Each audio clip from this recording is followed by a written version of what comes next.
Video में हम बात करने वाले हैं हिस्ट्री की, एंशिएंट हिस्ट्री की। बेसिकली हम इसमें बात करेंगे। डेफिनेटली कोई ऐसा एग्जाम नहीं है जिसमें एंशिएंट हिस्ट्री से सवाल ना पूछे जाते हो। कई सारे सवाल हम झारखंड के कंटेक्स्ट में भी देखेंगे और इंडियन कंटेक्स्ट में भी हम इसको देखेंगे। मीन्स यूपीएससी हो चाहे जेपीएससी हो, प्रत्येक एग्जाम के लिए, चाहे वो जेएसएससी हो, बहुत इंपॉर्टेंट रहने वाला है ये। स्टार्ट करेंगे।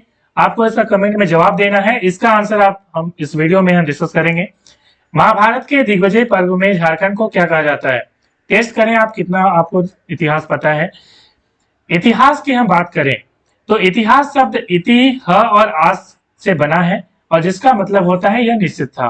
मीन्स ये डेफिनेटली हुआ है। यह निश्चयता का मतलब है ऐसी घटनाएं जो निश्चित रूप से हुई है उसी को हम इतिहास कहेंगे। ऐसा नहीं है, कहने का यही मतलब है कि यदि हमें कंफर्म पता है कि हाँ ये चीज हुई है, उसे उसके हमारे पास प्रमाण है, ठीक है, तब हम कहेंगे हाँ ये इतिहास है। इंग्लिश में हम बात करें तो हिस्ट्री हम टर्म का यूज करते हैं और ये हिस्टोरिया से आया है। ये एक ग्रीक वर्ड है और जिसका मीनिंग होता है इंक्वायरी करना, या दूसरे शब्दों में कहें तो इन्वेस्टिगेशन के थ्रू नॉलेज इकट्ठा करना। तो हम कह सकते हैं हिस्टोरिका का मीनिंग, हिस्ट्री का मीनिंग होता है इन्वेस्टिगेशन करके नॉलेज इकट्ठा करना। फादर की हम बात करें कि हिस्ट्री के फादर कौन है, तो हेरोडोटस को हिस्ट्री ऑफ फादर कहा जाता है। ये हेरोडोटस की पिक्चर है। इन्होंने द हिस्ट्रीज नामक बुक भी लिखी थी और हिस्टोरिका नामक बुक भी लिखी थी। तो डेफिनेटली इन्होंने काफी योगदान दिया है इसमें। और हम बात करें हिस्टोरिका की तो इसमें 5वीं शताब्दी ईसा पूर्व के भारत और फारस संबंध का वर्णन किया गया है। हम बात करें फादर ऑफ इंडियन हिस्ट्री की, ये जो हमने पढ़ा अभी फादर ऑफ हिस्ट्री, ये हिस्ट्री की फादर है, पूरे हिस्ट्री की। मगर इंडियन हिस्ट्री की हम बात करें तो फादर ऑफ इंडियन हिस्ट्री कौन है, तो उन्हें मेगास्थनीज को कहा जाता है। क्यों? क्योंकि इन्होंने प्रथम पुस्तक, इनकी जो पुस्तक थी इंडिका, प्रथम पुस्तक नहीं, इनकी जो पुस्तक थी इंडिका, इसमें भारत के बारे में काफी कुछ लिखा हुआ है और डेफिनेटली इसमें मौर्य एम्पायर के बारे में काफी चीजें लिखी हुई हैं। और ये ग्रीक राइटर थे, ये आपको याद रखना है। मेगास्थनीज एक ग्रीक राइटर थे। अब हम बात करें कि हिस्ट्री में ये बहुत इंपॉर्टेंट टर्म होता है कि कैसे हम लोग शो करते हैं टाइम पीरियड, क्योंकि टाइम के बिना हिस्ट्री बेकार है। क्योंकि चीजें कब हुई तो ये तो हमें पता होना चाहिए, तभी हम उससे जान पाएंगे कि ये इसकी जो लोकेशन है वो कब हुई होगी। अब हम बात करें बीसी की, तो इसे हम कहते हैं before the birth of Christ, या सिंपली हम कहें before Christ. Means time period को क्राइस्ट से जो है मेजर किया जाता है। मीन्स जब ईसा मसीह का जन्म हुआ था उसे हम 0 मान लेते हैं, ठीक है, दिस इज बीसी। अब इससे हम लोग पीछे मानते हैं जिसे हम कहेंगे बिफोर क्राइस्ट, और इसके बाद वाली जो चीज होती है उसे हम कहते हैं एडी, ठीक है। एडी का मतलब होता है एनो डोमिनी। ये एक लैटिन वर्ड है जिसका मीनिंग होता है in the birth of Christ. तो ये आप एडी इसके बाद आप मेजर करेंगे, इस तरफ आएंगे तो एडी और इधर जाएंगे तो बीसी। जैसे मान लीजिए ईसा मसीह के 100 साल के हम बात करें तो 100 एडी। जैसे अभी हम लिखते हैं जैसे 2021, तो ये एडी है, या इसे हम कह सकते हैं 2021 ईस्वी। मीन्स ईसा मसीह के 2021 साल के बाद की हम बात अभी कर रहे हैं। तो ये चीज होती है। बिफोर क्राइस्ट को अभी बीसी भी कहा जाता है, बिफोर कॉमन एरा। इस टर्म का इसलिए यूज किया जाने लगा क्योंकि ऐसा नहीं, हमारे देश में या पूरे वर्ल्ड में अलग अलग धर्मों के लोग हैं, तो वो हर कोई जरूरी नहीं कि क्राइस्ट की बात करें, इसलिए बिफोर कॉमन एरा का यूज किया जाने लगा। और एडी की हम बात करें तो इसके जगह में अब सी कॉमन एरा का यूज किया जाता है। मतलब एडी के जगह में आप सी भी लिख सकते हो और आप बीसी के जगह में बीसीई भी लिख सकते हो। चलिए हिंदी के टर्म में आप बताएं तो बीसी को आप ईस्वी पूर्व लिखोगे, ईस्वी पूर्व, और एडी को आप लिखोगे ईस्वी। चलिए अब इंडियन हिस्ट्री को हम जान लेते हैं। इंडियन हिस्ट्री की हम बात करें तो इंडियन हिस्ट्री को 3 भाग में डिवाइड किया गया है। पहला है एंशिएंट हिस्ट्री, जिसे प्राचीन इतिहास कहते हैं। दूसरा है मिडाइवल, जिसे हम मध्यकाल कहते हैं। और तीसरा है मॉडर्न हिस्ट्री, मींस आधुनिक इतिहास। अब टाइम पीरियड की बात करें कि टाइम क्या होगा, तो प्राचीन इतिहास का जो टाइम पीरियड है वो अननोन है। अननोन का मतलब है काफी पहले से लेकर अनंत काल, हम इसको कहेंगे काफी पहले से लेकर 712 एडी तक, इसे कहते हैं प्राचीन इतिहास। दूसरा मध्यकाल की हम बात करें तो 712 एडी से लेकर 1707 एडी तक, एडी का मतलब ईस्वी तक जो है वो मध्यकाल मिडेवल जो है हिस्ट्री है। मॉडर्न हिस्ट्री की हम बात करें तो 1707 एडी से 1947 तक है। ऐसा क्यों टाइम पीरियड है, थोड़ा सा हम चर्चा कर लेते हैं। 712 ये एक ऐसा समय था जब मोहम्मद बिन कासिम ने हमारे भारत पर आक्रमण किया और वो एक मुस्लिम था। तो यहाँ पे मुस्लिम शासन की शुरुआत हो जाती है 712 में। उसके पहले हिंदू शासन था। मींस एंशियंट हिस्ट्री को हम हिंदू शासन कहेंगे और मेडिवल जो होता है उसमें मुस्लिम शासन था 712 से 1707। अच्छा 1707 तक ही क्यों? क्योंकि 1707 में होती है औरंगजेब की मृत्यु। औरंगजेब एक बहुत ही पावरफुल शासक था, आपको पता है, मुगल। उसके बाद बहादुर शाह जफर आए, मगर उतने पावरफुल शासक वो थे नहीं। तो 1707 के बाद हम बात करते हैं आधुनिक इतिहास की। तो 1707 से 1947 तक हम बात करेंगे आधुनिक इतिहास की। क्या आगे इतिहास खत्म हो जाता है? नहीं, आगे हम बात करें यहाँ पे तो कंटेम्प्रेरी इंडिया 1947 से 1964 तक हम लोग पढ़ते हैं। तो इसे कहते हैं समकालीन भारत। क्या है ये 1964 का टाइम ही क्यों? क्योंकि 1964 में हुई थी पंडित जवाहरलाल नेहरू की मृत्यु। वहां तक ही हम लोग हिस्ट्री में फिलहाल पढ़ते हैं। अब हम बात करें थोड़ा कि ये वाली चीज तो हमें समझ में आ गई कि एंशियंट हिस्ट्री है, मिडाइवल हिस्ट्री है, उसके बाद मॉडर्न हिस्ट्री है। थोड़ा एंशियंट हिस्ट्री को हम यदि डिवाइड करें तो हम इसे 3 पार्ट में डिवाइड कर सकते हैं। पहला है प्री हिस्टोरिक पीरियड, दूसरा है प्रोटो हिस्टोरिक और तीसरा है हिस्टोरिक पीरियड। हिंदी में कहते हैं प्राग ऐतिहासिक काल, आदि ऐतिहासिक काल और तीसरा है ऐतिहासिक काल। आगे बात करें कि प्राग ऐतिहासिक का जो काल है उसकी टाइम पीरियड क्या होगी, तो इसे हम कहेंगे अननोन, मतलब काफी साल पहले से 2500 बीसी तक। बीसी का मतलब बिफोर क्राइस्ट। आगे बात करें आदि ऐतिहासिक काल की तो इसे हम कहते हैं ब्रॉन्ज पीरियड, ब्रॉन्ज एज इसे कहा जाता है। आप इसको याद रखेंगे, एग्जाम में पूछा जा सकता है। तो इसकी जो टाइम पीरियड होगी वो होगी 2500 बीसी से 600 बीसी तक। ऐतिहासिक काल की हम बात करें तो इसकी पीरियड होगी 600 से 712 एडी तक। अब सवाल ये उठता है कि ये प्री हिस्ट्री क्या है, प्रोटो हिस्टोरिक क्या है और हिस्टोरिक पीरियड क्या है। प्री हिस्ट्री का मतलब है ऐसा पीरियड जिसमें हमारे पास क्या है कि लिखने की जो कला है वो नहीं थी। मतलब इसमें इस समय में लोग लिख नहीं पाते थे, लिखने की कोई कला ही नहीं विकसित थी। तो इसे हम कहते हैं प्री हिस्टोरिक पीरियड। तो कैसे पता चलता है? कई सारी चीजें हम हैं हमारे पास, जैसे पत्थर के हथियार हैं या ब्रॉन्ज के हथियार हैं, सिक्के हैं। इन चीजों से प्री हिस्टोरिक पीरियड के बारे में पता चलता है। प्रोटो हिस्टोरिक पीरियड का मतलब क्या है? तो इसे हम कहते हैं ऐसा समय जिसमें जितनी भी लिपि है, लिपिबद्ध हो गए, मतलब लिपि जो है इसमें आविष्कार हो चुका था। लिपि लोग अब लिखना सीख चुके थे मगर इसे पढ़ा नहीं जा सका है। प्रोटो हिस्टोरिक पीरियड को पढ़ा नहीं जा सके, इसकी लिपियां पढ़ी नहीं जा चुकी है। तीसरा है हिस्टोरिक पीरियड। हिस्टोरिक पीरियड का मतलब है ऐसा टाइम पीरियड जिसमें लिपि आ गई और इस लिपि को पढ़ा जा चुका है, मीन्स अब इसको हमने पढ़ लिया है। तो हिस्टोरिक पीरियड को आयरन एज भी कहते हैं, इसको भी आप याद रखेंगे। और प्रोटो हिस्टोरिक मतलब आदि ऐतिहासिक को ब्रॉन्ज, और प्री हिस्टोरिक को हम लोग बेसिकली 2 पार्ट में फिर से आगे डिवाइड करते हैं, एक तो स्टोन एज और दूसरा है कॉपर एज। स्टोन एज का मतलब है लोह युग, पाषाण युग, और कॉपर एज को हम कहते हैं ताम्र युग। ताम्र का मतलब होता है तांबा। तो ये तांबा का युग, बेसिकली इसमें तांबे की खोज कर ली गई थी और इसकी टाइम पीरियड है 3000 बीसी से 2000 बीसी तक। आपको टाइम पीरियड थोड़ा बहुत आपको इधर उधर देखने को मिलेगा, अलग अलग हिस्टोरियन ने अलग अलग टाइम पीरियड कैलकुलेशन किया है। और बेसिकली जब हम बात करते हैं टाइम पीरियड कैलकुलेशन कैसे होता है, तो इसमें एक तो चीज है जिसे हम कहते हैं कार्बन डेटिंग। तो ये कार्बन डेटिंग बहुत यूजफुल होता है, राइट।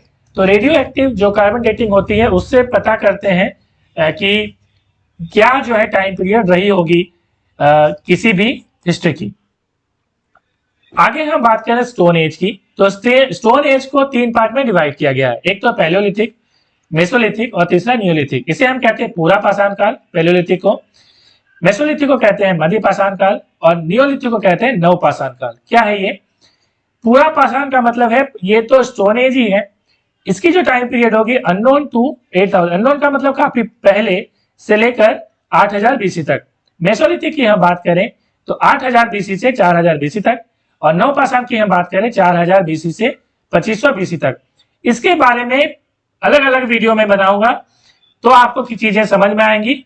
आगे हम बात करें तो आदि ऐतिहासिक काल जो होती है उसमें दो सिविलाइजेशन बहुत इंपॉर्टेंट है। पहला है इंडस सिविलाइजेशन जिसे हम वैदिक सभ्यता हिंदी में कहते हैं, सॉरी सिंधु घाटी की सभ्यता हिंदी में कहते हैं, या हड़प्पा भी आप कह सकते हो। दूसरा वैदिक सभ्यता, तो वैदिक सभ्यता ये भी बहुत इंपॉर्टेंट है। इंडस सिविलाइजेशन की बात करें इसकी टाइम पीरियड होगी 2500 बीसी से 1750 बीसी, और वैदिक सिविलाइजेशन की जो टाइम पीरियड होती है वो 1500 बीसी से 600 बीसी। वैदिक सभ्यता में सबसे जो पहला ग्रंथ लिखा गया है वो आपको पता है ऋग्वेद है। चलिए आगे करते हैं हम लोग। तो यहां तक हमने चीजों को समझ लिया। पूरा पाषाण काल में जो है क्या है, शिकारी थे लोग शिकारी थे। आग का आविष्कार इस टाइम में हो चुका था और लोग मांस खाते थे, शिकार करके जो है वो मांस जानवरों को खाते थे। दूसरा हम आज बात करें मध्य पाषाण काल की, तो इसकी जो टाइम पीरियड में पशुपालन लोग सीख चुके थे, लोग पशुओं को पालना स्टार्ट कर दिया था। और तीसरा जो है नवपाषाण काल जिसे हम कहते हैं नियोलिथिक एज, और इसमें कृषि जो है कार्य स्टार्ट कर दिया था। आपको बताना है कमेंट में कि पशुपालन में कौन सा पशु सबसे पहले जो है पालना स्टार्ट किया था। इसका कमेंट में जवाब मैं दे दूंगा, आपको कमेंट में जवाब आपको पहले देना है। चलिए सोर्सेस की हम बात करें कि ये जो इतिहास हम पढ़ रहे हैं, राइट, तो ये इतिहास जो हम लोग पढ़ते हैं तो उसकी सोर्सेस क्या है। तो सोर्सेस की हम बात करें तो एक तो आर्कियोलॉजिकल सोर्सेस हैं, क्योंकि देखिए मैंने बात करी कि हिस्ट्री हम उसे ही कहेंगे जिसका कोई प्रमाण हो। तो प्रमाण क्या है, तो प्रमाण कई तरह के होते हैं। जैसे पहला जो प्रमाण है आर्कियोलॉजिकल सोर्सेज जिसे हम कहते हैं पुरातात्विक सोर्सेज, मीन्स जैसे फॉसिल हो गया, जीवाश्म है, अभिलेख है, स्मारक है, सिक्के हैं, मूर्तियां हैं, ये जो चीजें हैं ये आर्कियोलॉजिकल सोर्सेस होते हैं। पुरातात्विक का मतलब हो गया कि इसमें आर्कियोलॉजिकल डिपार्टमेंट होता है, वो क्या करती है जगहों को खोदती है, ठीक है, या खोद के जो एक्सकैवेशन करके वहां पे पता करती है कि कहीं पे हो सकता है जीवाश्म मिले हों। जीवाश्म क्या होता है, जैसे यहाँ पे आपको देख रहा है ये जीवाश्म है। अभिलेख की यहाँ बात करें तो बेसिकली क्या होता है ये कि कोई जैसे मान लीजिए स्टोन है, स्टोन में खुदाई करके कुछ चीजें लिखी होती है, इसे हम कहेंगे अभिलेख। जैसे यहाँ पे अभिलेख आप यहाँ पे दिख रहे हैं। अभिलेख जो है सबसे पहला जो अभिलेख था, हम इंडियन कंटेक्स्ट में बात करें तो वो अशोक का था, ठीक है, प्रिंसेप ने उसे पढ़ा था। तो ये आप देख रहे हैं अशोक का यहाँ पे आपको अभिलेख दिख रहा है। स्मारक की हम बात करें, मॉन्यूमेंट इसको इंग्लिश में कहते हैं, तो स्मारक में जैसे लाल किला है, ताजमहल है, ये सब स्मारक में आता है। सिक्के की हम बात करें तो ये आपको सिक्का दिख रहा है। मूर्तियों की हम बात करें तो ये आपको मूर्तियां दिख रही है। तो ये सारी चीजें प्रमाण है हिस्ट्री की। आर्कियोलॉजिकल विज्ञान की हम बात करें, आर्कियोलॉजिकल साइंस की हम बात करें तो पुरातात्विक विज्ञान प्राचीन काल के अवशेषों का अध्ययन को हम लोग क्या कहते हैं, पुरातात्विक विज्ञान कहते हैं। अब यहाँ पे एक चीज बहुत इंपॉर्टेंट है, जो सबसे पहली जो इंस्ट्रूमेंट थी, म्यूजिकल इंस्ट्रूमेंट या हम कहेंगे वाद्य यंत्र, वो क्या थी, वीणा थी। कैसे पता चला कि वीणा ही सबसे पुरानी वाद्य यंत्र थी। बेसिकली क्या हुआ है कि खुदाई में पाया गया है कि जो समुद्रगुप्त हैं उनकी जो एक कॉइन मिली है, उनके काल की एक कॉइन मिली है, और उसमें ये वाली कॉइन जो आप देख रहे हैं इसमें वो बीना वादन करते हुए, बीना बजाते हुए दिख रहे हैं, राइट। तो ये चीजें इंपॉर्टेंट है। वीणा कुछ इस तरह का यंत्र होता है, सरस्वती के जो माता विद्या की देवी उसके हाथ में भी वीणा होती है, आपको पता होगा। आगे हम बात करें कि पहली जो सोर्स है वो तो पुरातात्विक सोर्स हो गई, दूसरी सोर्स क्या होगी तो वो होगी साहित्यिक सोर्स, लिटरेरी सोर्सेस। तो साहित्यिक सोर्स दो तरह की होती है, एक तो रिलीजियस होती है, धार्मिक, जैसे रामायण है, महाभारत है, कुरान वगैरह है। उसके बाद दूसरी जो सोर्स है वो है नॉन रिलीजियस। नॉन रिलीजियस का मतलब है गैर धार्मिक। जैसे पतंजलि की हम बात करें, महाभाष्य गैर धार्मिक है। विशाख दत्त ने मुद्रा राक्षस लिखा था, यह भी गैर धार्मिक है। तीसरा है कालिदास अभिज्ञान शाकुंतलम, ये यहां से लिखिएगा, कालिदास ने लिखा था अभिज्ञान शाकुंतलम, ये भी क्या है, एक गैर धार्मिक कृति है। तीसरा हम बात करें कि तो विदेशी यात्रियों का जो विवरण है वो भी एक सोर्स है हिस्ट्री को पता करने का। आगे हम बात करें, मैंने जैसे कहा कि अशोक के अभिलेख जो है वो सबसे पहले 1837 में जेम्स प्रिंसेप ने पढ़ा था, तो ये बहुत इंपॉर्टेंट है। और अशोक के अभिलेख कौन से लैंग्वेज में है आपसे पूछा जा सकता है, तो ब्राह्मी, यूनानी, खरोष्टी, अरामेइक लिपि है, ये सारी लिपि है। अब आगे हम बात कर ले एपिग्राफी क्या होता है, ये भी एग्जाम में पूछा जाता है। तो शिलाओं का मतलब वो स्टोन होता है, खंभों का मतलब पिलर। तो शिलाओं, खंभों इत्यादि में उत्कीर्ण लेखों के अध्ययन को एपिग्राफी कहते हैं। मीन्स कोई भी स्टोन है, ठीक है, उसमें कई सारे लेख होते हैं। लेख का मतलब लिख देना, ठीक है, खोद के लिख देना उसके, तो उसे हम कहते हैं एपिग्राफी। यहाँ पे नोट करने वाली बात यह है कि देश में जो पहली बार लिखित स्वर्ण के सिक्के मिले थे वो हिंद यवन शासकों ने चलाए थे, ये याद रखेंगे आप, स्वर्ण के सिक्के, ठीक है।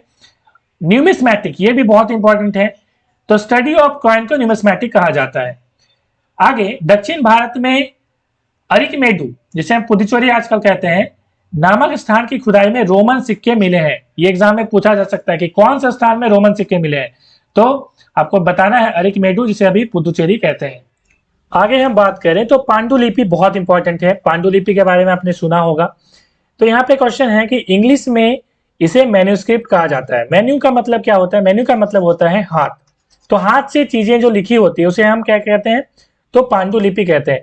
बेसिकली जो पांडुलिपि होती थी वो ताड़ के जो पत्र है, पाम ट्री, ठीक है, उसमें लिखी जाती थी। और कुछ भोज नामक एक पेड़ होता है, उसकी छाल से एक विशेष रूप से एक तैयार भोजपत्र होता है, तो उसमें लिखी जाती है।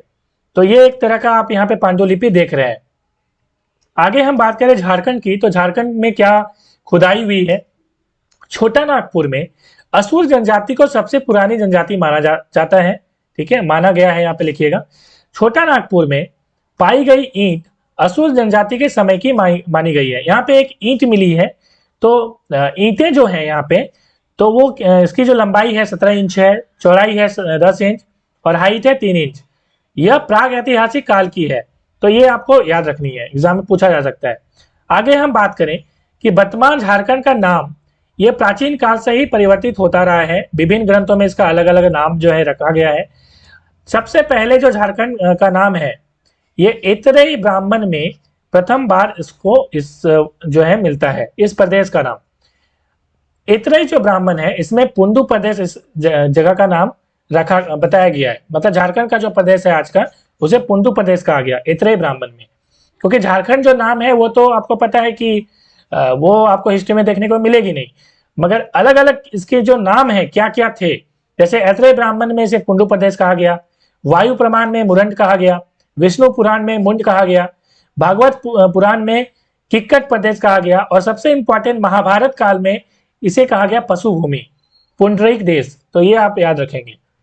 आगे हम बात करें कि गजेटियर क्या होता है ये, तो यह मूलतः अंग्रेजों ने स्टार्ट किया था अपनी सुविधा के लिए। बेसिकली इसमें क्या होता है कि एक तरह का दस्तावेज है, और इसमें जो प्रमाणिक जो भौगोलिक सांस्कृतिक हो चाहे समाज से संबंधित जानकारियां जो है वो उसमें लिख दी जाती है, लिख रहती है। तो ये चीजें, और इसमें कई सारे प्रमाण यहाँ पे बताए जाते हैं, तो इसे गजेटियर कहा जाता है। तो रांची गजेटियर 1917 ईस्वी में असुरकालीन बहुत से अवशेषों के आधार पर यह निष्कर्ष प्रस्तुत किया गया है कि मुंडा, उरांव आदि जातियों के आगमन के पूर्व इस क्षेत्र में एक भिन्न सभ्यता विकसित थी। संभव है ये सभ्यता असुर जनजाति की ही रही होगी। तो आपसे एग्जाम में क्वेश्चन पूछा जा सकता है कि किसके अनुसार असुर जनजाति को सबसे पुरानी जनजाति माना गया है, तो आपको लिखना है रांची गजेटियर 1917 के अनुसार। चलिए आगे करते हैं क्वेश्चन। प्राचीन काल के अवशेषों के अध्ययन को क्या कहा जाता है? तो इसे जीवाश्म विज्ञान या पैलेंटोलॉजी कहा जाता है। भारत का सबसे पुराना ग्रंथ जो धर्म ग्रंथ है वो कौन सा है? तो ऋग्वेद है। ये 1700 से, यहाँ पे आपको बता दो कि 1100 बीसी के अंदर यह लिखा गया था। दूसरा, मेहरगढ़ पुरातात्विक दृष्टि से महत्वपूर्ण एक स्थान है, ठीक है, और यहाँ पे नवपाषाण युग के बहुत सारे अवशेष आपको देखने को मिलेंगे। तो मेहरगढ़ बेसिकली बहुत इंपॉर्टेंट है। पशुपालन से संबंधित यहाँ पे साक्ष्य मिले हैं, कृषि से संबंधित साक्ष्य मिले हैं, गेहूं और जौ से जो है खेती यहाँ पे किया जाता था, यह भी मिला है। तो बेसिकली मेहरगढ़ जो आपको पाकिस्तान में अभी मिलेगा, ये बलूचिस्तान है, बोलन नदी के किनारे ये स्थित है मेहरगढ़। तो बेसिकली एग्जाम में क्वेश्चन ये पूछा गया कई बार कि मेहरगढ़ में क्या नहीं मिले हैं, तो चावल के दाने यहाँ नहीं मिले, आप याद रखेंगे। गेहूं मिला है यहाँ पे, जौ मिला है। अगला क्वेश्चन है, सोहन संस्कृति किस संस्कृति का दूसरा नाम है? तो option A is the right answer, पुरापाषाण संस्कृति। दूसरा, भारत के जिस एकमात्र उत्तर पुरापाषाण ठिकाने में हड्डियों के औजार मिले हैं वो कौन है? तो यहाँ पे ऑप्शन बी कुरनूल गुफा इज द राइट आंसर। तीसरा आपको बताना है, यहाँ पे बहुत इंपॉर्टेंट, मोस्ट इंपॉर्टेंट क्वेश्चन है ये, सही आपको मिलान करना है। तो यहाँ पे आपको बताना है कौन सा सही है। तो स्टुअर्ट पिगॉट ने क्या लिखा था, आपको पता है, प्री हिस्ट्रिक इंडिया, बहुत इंपॉर्टेंट है ये। तो यहाँ पे 3 लिख रहे हैं, तो ये ऑप्शन बी आपको यहाँ पे सही आंसर है। आगे करते हैं, निम्नलिखित में कौन सा स्थल मध्य पाषाण कालीन पर्यावरणीय बस्ती है। तो तिलवारा यहाँ पे राइट आंसर है। दूसरा क्वेश्चन है, निम्नलिखित में से कौन सा स्थल भारत का सबसे बड़ा मध्य पाषाण कालीन स्थल है। तो यहाँ पे बागौर is the right answer.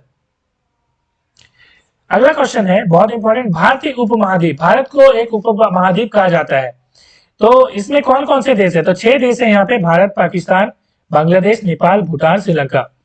I hope video पसंद आई होगी, लाइक शेयर करना न भूलें।